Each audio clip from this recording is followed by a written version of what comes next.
नमस्कार, मैं अभय पांडे।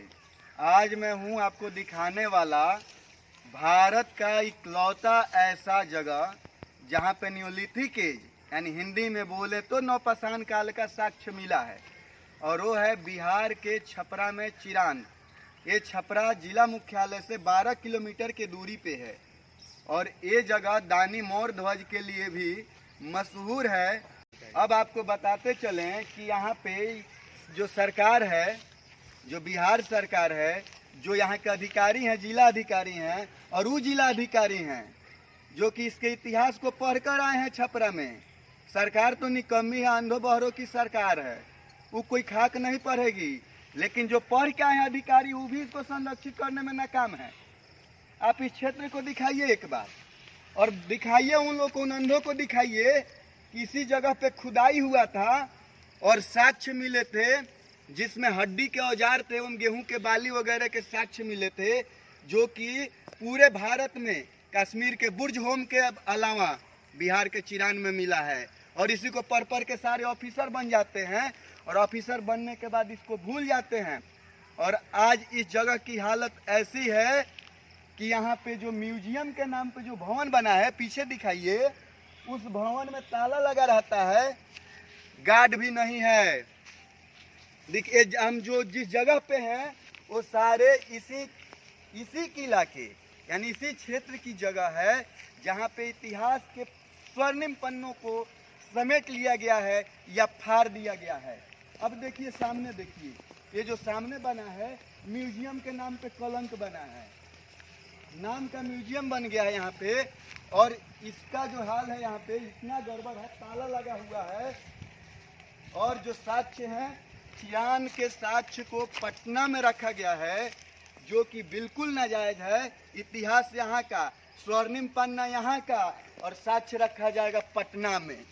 वह प्रशासन, यहाँ के सांसद महोदय खुद को पढ़ा लिखा समझते हैं, अंग्रेजी में बोलते हैं, नायका सूट पहनते हैं, अब विधायक भी कम नहीं है, और उन लोगों को इसका ज्ञान भी नहीं है कि हमारे क्षेत्र के चिरान में भारतीय इतिहास का, विश्व इतिहास का वो साक्ष्य मिला है, जो कि पूरे भारत में कहीं नहीं मिला है। देखिए इस भवन को ताला लगा कर रखे हुए हैं नया म्यूजियम के नाम पर। और इन लोग का जो षड्यंत्र है ना, जो बिहार के इतिहास पे नाज करते हैं, और हराम का खाने वाला की हालत ऐसी है कि नया बने भवन में भी कोई सुविधा नहीं है। मालूम है कि लोग के लिए। आप इस भवन को दिखाइए म्यूजियम के, यहाँ पे खाना बनाने का सामान रखा हुआ है, लेकिन कोई गार्ड नहीं है, न ही कोई व्यवस्था है। अब हम आपको इसी जगह से जुड़े हुए दूसरे खुदाई के जगह को दिखा रहे हैं, आइए मेरे साथ। अब हम आपको इस जगह के उस क्षेत्र को दिखाने वाले हैं जहाँ पे दूसरी बार खुदाई हुआ, और इस खुदाई में जो भी अवशेष मिले उसको कनाडा भेजा गया जांच के लिए, और उसको फिर पटना के संग्रहालय में शिफ्ट कर दिया गया, सिवाय छपरा के, क्योंकि ये उन पढ़े लिखे सरकार में लोगों से नहीं हो पाया कि यहाँ के खुदाई को, यहाँ के इतिहास के स्वर्णिम पन्नों को लोगों को दिखाया जाए एवं विश्व को बताया जाए। हमारे बिहार का जो इतिहास है वो समृद्ध है, लेकिन नकारा लोगों के कारण आज धूल धूसरित हो गया है, और उस धूल पे, वो जो धूल पड़ा है उस इतिहास के पन्ने पे, उसको हटाने का काम कोई अधिकारी नहीं कर रहा है। ये सब पढ़ लिख कर आए हैं। आप देखिए इस जगह को, सामने गंगा नदी दिख रही होंगी, और गंगा नदी के बहाव से ये जो इलाका है वो धीरे धीरे कट के गंगा नदी में जा रहा है। लोगों का अतिक्रमण बढ़ गया है इस जमीन पे, और अतिक्रमण बढ़ने के कारण इतिहास का जो पन्ना है वो मिट्टी में मिल रहा है, लेकिन इन अंधों को समझ में नहीं आएगी। अब हम बात करेंगे यहाँ के स्थानीय लोगों से। आप भी आ जाइए सर, यहाँ पे हम बात करेंगे स्थानीय लोगों से, और हमारे साथ एक साथी यूट्यूबर भी हैं, इनसे भी बात करेंगे। आप बताइए कि क्या सोच कर यहाँ पे आए और क्या देखने के लिए आए थे और क्या आपको दिखा? तीनों सवाल का जवाब दीजिए। सारणवासी मैं हूँ, और सारण का बहुत ही ये देवभूमि है, बहुत ही ऐतिहासिक रही है, धरती है, और चिरांद का ये दशा देखकर मैं महत हूँ। मुझे बहुत दुख हो रहा है प्रशासन पर और सुशासन बाबू पर। कोई इंतजाम यहाँ ढंग का नहीं किया गया। समझना चाहिए अपने इतिहास को, इतना कीमती है, इतना दुष्कीमती है।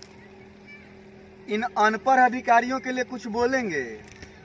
अधिकारी तो चलते हैं, जो हम नेता चुनते हैं हम लोग उसके गाइडेंस से। नेता हमारा गाइड करेगा, आदेश देगा तो अधिकारी सजग रहेंगे। एक डिपार्टमेंट होता है भारतीय सांस्कृतिक मंत्रालय और एक होता है human resource and development ministry, जिसका नाम बदल के शिक्षा मंत्रालय कर दिया गया है।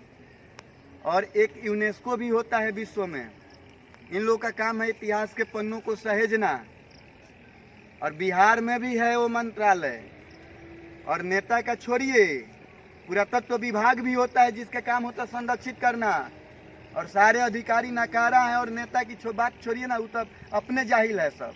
इस विषय पे बताइए, आप कुछ कहना चाहते हैं? कुंभकर्णी नींद लेकर लोग तनख्वाह उठा रहा है, हम लोग का पसीना का टैक्स दिया होगा, लोग आराम से खा रहा है। आप बताइए कि चूंकि आप यहाँ का स्थानीय निवासी हैं तो इसके ऐतिहासिक महत्व के बारे में बताइए। जैसा आप पहले ही बता चुके हैं अपने लाइन्स में कि इनका इतिहास से काफ़ी अच्छा संबंध रहा है। और ऐसा नहीं कि बिहार में इसका एक रेपुटेटेड स्थान भी रहा है, ठीक है, क्योंकि दानी मोरध्वज का नाम इतिहास में स्वर्णिम अक्षरों में। लेकिन हम तो मतलब मेरा जो अपना दृश्य है, मेरा जो यहाँ गाँव वासियों का सोचना है, मुझे सरकार से कम इन पढ़े लिखे अफसरों से ज़्यादा शिकायत है। क्योंकि आप अगर IAS बनते हैं तो आपको पढ़ना पड़ता है। नौपाषाण युग के बारे में जब भी पढ़ते हैं, चिरांद का नाम जरूर पढ़ते हैं। और आप जब यहाँ सारण में पोस्टेड होते हैं तो आप एक बार निरीक्षण के लिए भी नहीं आते। यहाँ सजोड़ने के लिए बहुत सारी चीज़ें हैं, उसके बारे में नहीं बताते लोगों को। तो ये तो ठीक है, हमारे सुशासन बाबू हैं वो तो पढ़े लिखे नहीं हैं, उनके जो मंत्री हैं वो बहुत कम पढ़े लिखे हैं, उनको शायद नौपाषाण के बारे में भी नहीं पता। लेकिन आप लोग तो सर बहुत ज़्यादा एजुकेटेड हैं, उस बारे में पढ़ के आ रहे हैं, फिर भी आपकी स्थिति जो है वो उनसे भी बदतर है।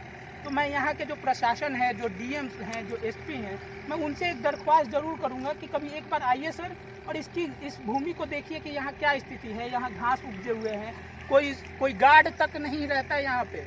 लोग यहाँ पे भूमि अधिग्रहित कर रहे हैं, यहाँ पे कवरेज हो रहा है भूमि। यहाँ देख रहे होंगे पीछे नदी है, नदी के बाढ़ के पानी से ये तो हमेशा भूमि कटते रह रही है। अगर हम अपने इतिहास को नहीं संजोएंगे तो आने वाले 10 वर्षों में हमारे जो जनरेशन आएगी उसे हमें बताने के लिए कुछ नहीं रहेगा। मतलब हम दिखा भी नहीं पाएंगे कि ये वो भूमि है जहाँ पे कभी हमारे इतिहास में हमें बताया जाता था कि चिरांद एक देवभूमि के नाम से है। वो हम अपने आने वाले जनरेशन को नहीं बताते हैं। हम आपको एक इतिहास और बता दें, धार्मिक महत्व इसके बारे में। ये जो भूमि है वो दानी मोरध्वज के बेटे ताम्रध्वज के लिए भी प्रसिद्ध है, जो कि महाराज युधिष्ठिर का अश्वमेघ यज्ञ के घोड़े को रोक दिए थे इसी क्षेत्र में। और ऐसे बहादुर लोगों के भूमि पे आज नकारा लोगों के शासन के कारण जो कब्जा है, ये बहुत दुख के लायक है। और ये दानी मोरध्वज वही हैं जो कि अपने बेटे पे आरा चलाकर आतिथ्य सत्कार का उदाहरण पेश किए थे। और ये जो बात है, जो साक्ष्य है, ये जो विषय है, वो पुराणों में वर्णित है कि दानी 2 हुए, एक दानवीर कर्ण और एक दानी मोरध्वज। और इन लोगों से भी आगे निकलकर नकारा सरकार इतनी आगे निकल चुकी है कि इन लोगों का भी त्याग कर चुकी है। अब हम इसमें किससे अनुरोध करें, किससे आग्रह करें बचाने के लिए, हमको खुद ही समझ में नहीं आ रहा है। अब हम खुद कंफ्यूज हैं कि सरकार आगे क्या करेगी। इन सब बातों के साथ हम अपनी बात आपके समक्ष रखते हैं एवं हम विनम्रता के साथ नमस्कार करते हुए आप लोगों से भी आग्रह करते हैं कि अपने अपने स्तर से एक प्रयास करिए इस स्वर्णिम इतिहास के पन्नों को बचाने के लिए। धन्यवाद।